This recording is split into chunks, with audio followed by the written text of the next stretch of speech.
हाँ, मैं N+L rule की बात करना चाह रहा हूँ ना, इसी को एनर्जी डायग्राम कहते हैं और इसी को आप-बाउ का नियम कहते हैं।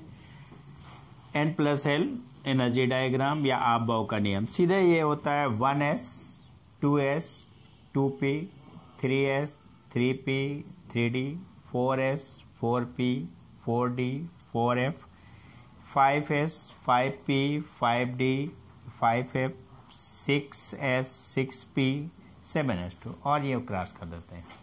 ये अप से डाउन में चलाते रहते हैं। ये एनर्जी डायग्राम होता है। इसी के अनुसार इलेक्ट्रॉन फिलअप करते हैं। एस में मैक्सिमम मिनिमम और मैक्सिमम, एस में मिनिमम 1 इलेक्ट्रॉन मैक्सिमम 2 इलेक्ट्रॉन आते हैं। पी में मिनिमम 1 मैक्सिमम 6 इलेक्ट्रॉन। डी में मिनिमम 1 मैक्सिमम 10 इलेक्ट्रॉन। एफ में मिनिमम 1 मैक्सिमम 14 इलेक्ट्रॉन आते हैं। क्लियर है?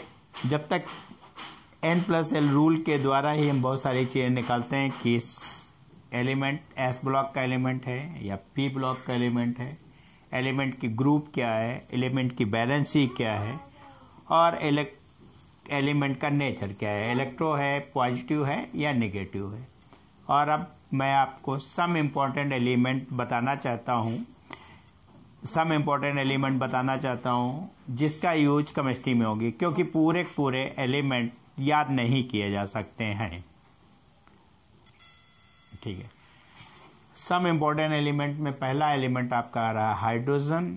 हाइड्रोजन के 3 आइसोटोप होते हैं जो आपको पहले से पता होगा, 1H1 1S2 1S3।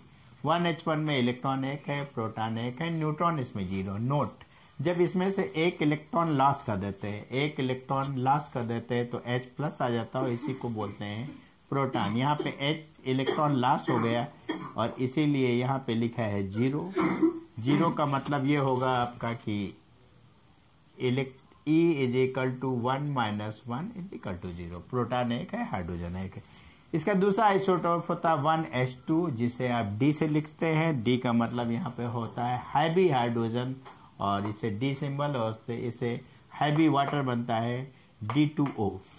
इसके अंदर नंबर्स ऑफ इलेक्ट्रॉन आपका 1 है, नंबर्स ऑफ प्रोटॉन आपका 1 है, नंबर्स ऑफ न्यूट्रॉन आपका 1 है। यहाँ पे तीसरा आइसोटोप है 1H3, इसी को T के नाम से शो करते हैं बहुत सारे लोग। इलेक्ट्रॉन 1 है, प्रोटॉन 1 है, न्यूट्रॉन यहाँ में 3 - 1 = 2 है।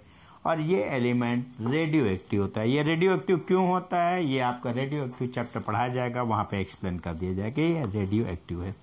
सीधे बात करते हैं, ये इसे नेचर में H2 के फॉर्म में पाया जाता है। डाई एटॉमिक बोलते हैं। डाई एटॉमिक का मतलब हाइड्रोजन के 2 एटम मिलके एक मॉलिक्यूल का फॉर्मेशन करते हैं। हाइड्रोजन के 2 एटम मिलके एक मॉलिक्यूल का फॉर्मेशन करते हैं, हाइड्रोजन गैस कहते हैं।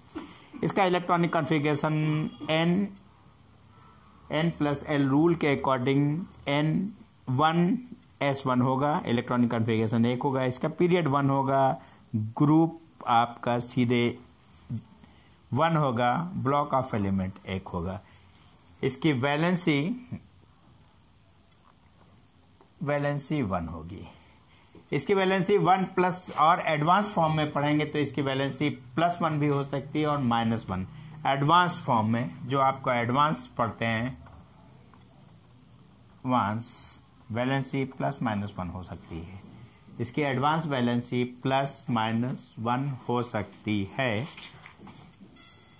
हाँ, दूसरे एलिमेंट के बारे में बात करना चाहता हूँ जिसे बोलते हैं हीलियम। इसका सिंबल He है। इसके 2 आइसोटोप हैं, He2-3। दूसरा आइसोटोप है He2-4। 2 है, इलेक्ट्रॉन 2 है, प्रोटॉन 2 है। न्यूट्रॉन का डिफरेंस है 3 - 2 करेंगे बना जाएगा।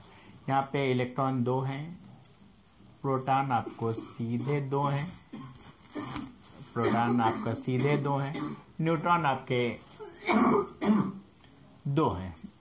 इसका N+L रूल से इलेक्ट्रॉनिक कॉन्फ़िगरेशन करेंगे, 1S2 आएगा, इसका पीरियड 1 आएगा, इनर्ट गैस है और इसका ग्रुप 0 हो गया। ये 0 में रखे गए हैं और S ब्लॉक का एलिमेंट है। अगला इंपॉर्टेंट एलिमेंट आपका लिथियम है। हाँ, इंपॉर्टेंट एलिमेंट आपकी जो बात करना चाह रहा हूँ, लिथियम है Li, एटॉमिक नंबर 3 है, एटॉमिक वेट 7 है, नंबर्स ऑफ इलेक्ट्रॉन 3 है, नंबर्स ऑफ प्रोटॉन 3 है, नंबर्स ऑफ न्यूट्रॉन 7-3 4 होता है। n+l रूप से इसका इलेक्ट्रॉनिक कॉन्फ़िगरेशन करते हैं। 1s1 आता है, 1s2 आता है, 1s1 हो जाता है। 2 और 1 इलेक्ट्रॉनिक कॉन्फ़िगरेशन 2-1 है। इसके यहाँ पे ये आउटर सेल 2 है, इसलिए इसका पीरियड 2 है। इसका ग्रुप 1 है, यहाँ पे ग्रुप 1 है, बैलेंसी 1 है क्योंकि आउटर मोस्ट सेल में 1 है। सीधे नेचर ऑफ एलिमेंट, सीधे इसके आउटर मोस्ट सेल में 1 इलेक्ट्रॉन है, इसलिए ये इलेक्ट्रोपॉजिटिव है। और ये एस ब्लॉक का एलिमेंट है, इसका एस ब्लॉक का एलिमेंट है। बस हो गया।